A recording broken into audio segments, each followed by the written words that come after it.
Hey, welcome to the video Buying a Boat versus Boat Clubs versus Boat Rentals. I'm your host, Captain Matt, and we'll be talking about the different options that you have to get involved in boating, the benefits of each, the negatives of each, in my opinion, and which one is right for different situations. If you're going back and forth, I'm going to share some thoughts with you that may help clear up and lead you in the right direction. So let's start with buying a boat.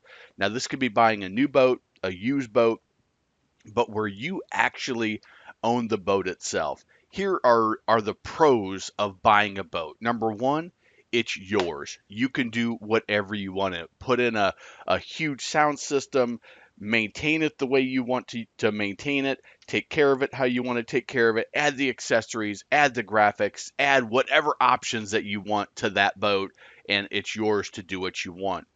You can use it anytime you want, which means that if you want to go out on Saturday at 2 o'clock in the afternoon, you just hook up or go to the marina or wherever the boat is, get out of the water and go. If you want to stay out till 3 o'clock in the morning, you stay out till 3 o'clock in the morning.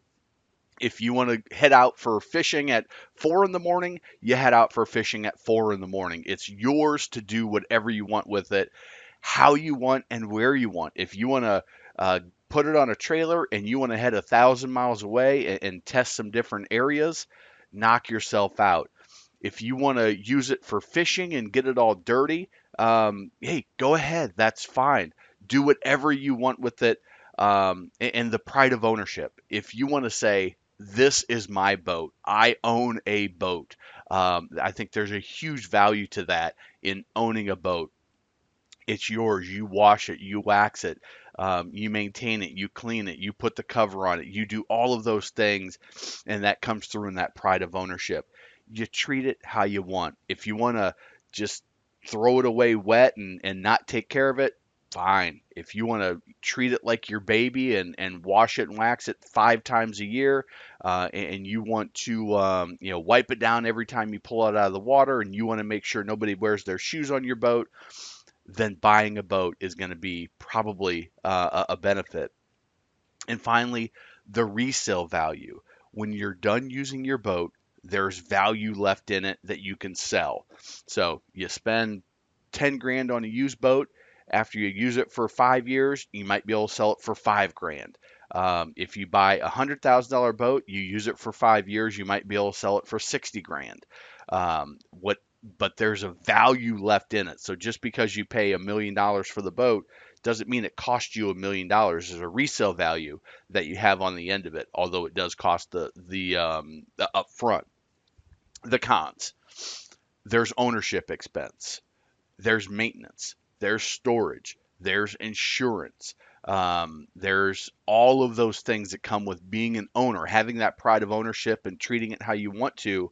You've got to take care of everything and manage everything. You have just a single style of boat for a single use. So if you get a bass boat, you just have a bass boat. That's what you got. If you got a pontoon, that's what you have. You can't go and do different styles. You've got the single boat for whatever the use of that boat is. And you've got to clean it. You're the one that has to take care of it. You come back to the docks at the end of a long day, you've got to be the one responsible for cleaning it if that's how you want to treat your boat. So that's the ownership experience, okay? Now, joining a boat club. The pros of joining a boat club: a lot of boat clubs have multiple types of boats. So you may have pontoons and center consoles and a bow rider or a deck boat. You may have access to a towboat. You may even have a cruiser. Depending on the boat club, where you're at, the type of water you're in, the size of the club, you may have a big variety of boats to choose from, which can be a real pro if you're trying to figure out what style you like, or if you like to do different things with different people. You may have access to multiple locations. So a boat club like Freedom Boat Club, which is by far the largest in the country, if you have a location, Freedom Boat Club in your area, when you join, you have the ability to go to any of the Freedom Boat Club franchises throughout the U.S. And they're looking to expand international. it opens up that opportunity if that's important to you, and your club has it. Not all of the boat clubs have multiple locations. Some of them do. No maintenance. So the boat club you join, it's kind of like a timeshare. You join, you go use the boat. They've got it all ready for you, gassed up and ready to go. You load your gear. They may even have a concierge service that they load your coolers for you, or they may even pack your coolers for you. You come back, you tie it up at the dock, and you leave, and they maintain it. They clean it. They refuel it. They take care of the winterizations and the oil change and the gear lube and the detailing, and they do all of that. It's super simple. It's very easy to use. To be a boat club member, they've designed it all around ease of use. You show up, you boat, you leave. They take care of everything else. Now, the cons with the boat club is there's no equity. So you join, you pay your sign up fee, you pay your monthly fee, and when you quit, you're done. There you don't get any, there's no equity built up. There typically is a sign up fee. It can be as much as 5 grand in some clubs. It's sometimes is negotiable, sometimes it's not. But depending on your club, there typically is going to be some type of sign up fee. Um, Use restriction. So most clubs are going to have a restriction of you can reserve the boat this many times at any one time. So you can have 2 reservations at any one time or 3 reservations at any one time. And typically the holidays, 4th of July, Memorial Day, Labor Day, fill up very quick. So you may not have the opportunity to use it when you want it. Like if you own a boat, you use it whenever. You're the only one that's using it. In a boat club, the model is typically 7 or 8 members per boat. So if you've got 7 members per boat, um, it's likely there's going to be times when the boats are all filled up and you don't have access to it. They also typically will have restrictions on nighttime boating. So you can only boat to a certain time of day, and you can only go out a certain time in the morning, and that's when the reservations are. And they typically will split it up. There's a break at 2 o'clock. So you boat from 8 to 2 and from 2 to 8, something like that. Um, that restricts the times that you can use it because of that reservation system. The condition of the boats. Now, this could be a pro, it could be a con, depending on the particular club. They typically have newer boats. Every 2 to 3 years, they'll recycle their boats. The good ones do anyway. They'll upgrade their boats. They'll sell off the ones that they've used for 2 or 3 years, and they'll bring in a new one.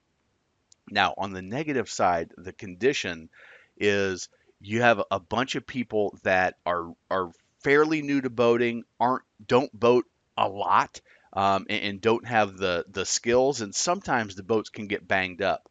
They typically do a good job of maintaining them, but scratches and dings and different things like that will happen because you have so many people using them, and it's not like a boat where you use it just with your family. Every day that boat's going out, especially every weekend that boat's going out and being used.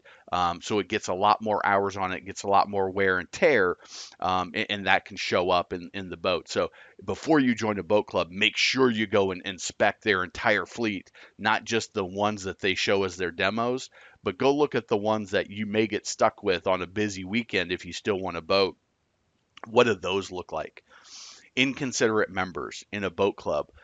There are times because of the way they do the reservation system that a boater may come back late for their reservation. So instead of coming back at 2 o'clock, they don't get back till 2:30 or 3. And now you're sitting there on the docks waiting, and they haven't come back yet. They don't treat the boats the way that they should be treated. They're spilling and scratching and doing things like that. And those inconsiderate members can cause a problem for the other members that are good. And one thing that a lot of people don't realize is you're responsible for your repairs. So if you're running the boat and you ding that prop, you're responsible for the whatever it costs to rebuild that prop. If you damage the boat in some way, you're responsible for those repair costs in most situations. Now, again, every club is a little bit different the way they manage these things, but in general, those are the pros and cons of boat clubs. Now, renting's another option to get involved. The pros of renting is you only pay when you use it. So you go out, you pay $600, $800 for the full day, and you go out and you use the boat. You boat 3 times a year. Hey, that's $1,800 or $2,400 or $3,000, whatever it is. Um, but that's all you pay. You only pay when you're out there using it. Multiple locations. You can typically find boat rentals on most larger bodies of water, and you can go and you can explore and you can travel to, different states and go all over the place. Just drive there, show up, find the boat rental, and you're out on the water. There's no maintenance at all. You show up, you pay your rental fee, you sign your forms, you maybe do a little training, and you're out on the water. No cleaning, similar to the boat club. You just show up, you use the boat, and you leave. It's very simple. It's very easy to do, other than you may have an orientation. If you're an experienced boater, that may be, a little bit of a spot of friction or annoyance, but overall, it's very easy to use. Now, the cons. The quality and types of boat. Typically, when you're renting a boat, they're going to be limited on the types. They're typically not going to be high horsepower. They're typically going to be, a lot of times they're going to have more wear and tear. They're going to be a little bit older. They're going to have more hours, because these are people that don't boat much at all for the most part. And so there's a lot more damage to the boats because of lack of skill. They certainly restrict holiday and night usage when you're renting. The boat rentals on 4th of July, Memorial Day, Labor Day are going to go very quickly, and they typically will not allow night boating. Their insurance won't allow you to boat after dusk and before dawn.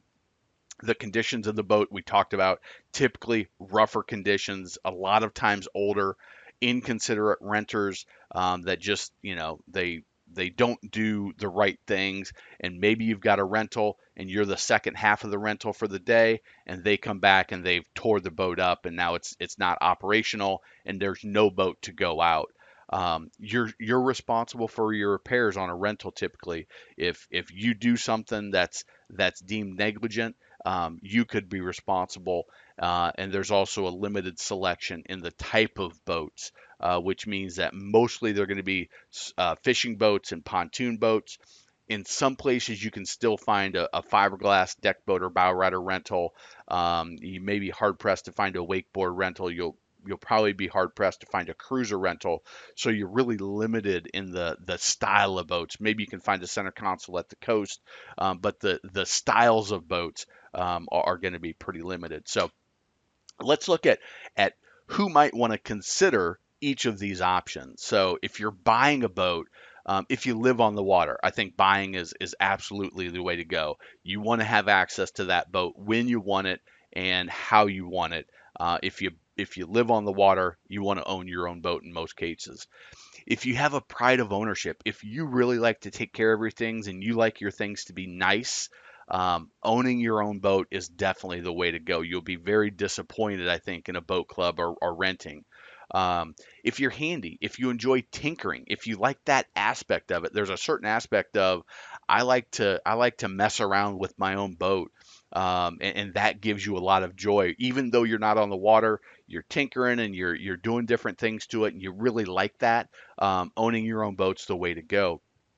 If you know what you want, and you know exactly how you're going to use that boat, um, that's the right way to go, is owning a boat, in a lot of situations, and the freedom to boat when and how you want. If you need that freedom, owning a boat is the right decision. Now, for a boat club, if you really like the idea of walking on the docks, jumping on your boat, going out for the afternoon, coming back, and jumping right back in your truck and heading home. That ease of ownership with the boat club is really hard to beat. If you want to try out different styles of boats, you're new to boating and you want to run a center console, and you want to run a pontoon, you want to run a deck boat, if you find a boat club that has those options, it can be a great opportunity. If you want to explore different locations, if you can find a boat club that has the different locations that you want to go, you do a lot of traveling, that's definitely an option. Again, with Freedom Boat Club being the one that has the most options to choose from. If you're going to rent, if you only do it a few times a year, one, two, maybe three times a year, hey, renting is going to be the most economical way. You don't have to worry about the fuss of everything else, the storage, the maintenance, the cost of the boat club. The rental is the way to go. If you want to explore different locations, you just want to show up at a lake and get the boat for the day. There's no boat clubs in your area. There's no boat clubs in where you travel. Typically, you can rent and have a good time. If you're not sure boating is right for you, hey, I don't know if I would use it enough. I don't know if the kids are going to enjoy it. I don't know if we'll enjoy it. Will I get seasick? Go rent a boat for 3 or 4 times and see if you enjoy it. Figure out what you like, what you don't like. So that way, when you make the decision that you want to buy a boat or you want to join a boat club, you're more knowledgeable about what's right for you versus jumping in with that larger investment. You can sort of dip your foot in the water and test it out. And same thing, if you want to try some different styles of boats, as long as you can find them, renting is a great way to go. So that's my breakdown of buying of boat clubs and rentals. Hopefully that helps you. If you are looking at buying a boat, if that's the way you want to go, our magic money saving method, which is the best negotiation technique to save a lot of money, it's available at boatbuyerSecretweapon.com/save. You can check out the video there. If you don't have our toolkit, boatbuyerSecretweapon.com/toolkit. That's free. You'll get the downloaded PDF. You'll get calculators. You'll get checklists. You'll get demo checklists. You'll get questions to ask private sellers and dealers. Um, be sure to subscribe to the channel so you can be updated on all of our latest videos. We're over 1,000 subscribers now. The channel is really taken off. We're hitting records on views. People are really loving the videos. They're commenting and interacting. I love answering questions. And also, YouTube has recommended a few videos for you that you can check those out as well. Thanks a lot, and we will talk to you next time.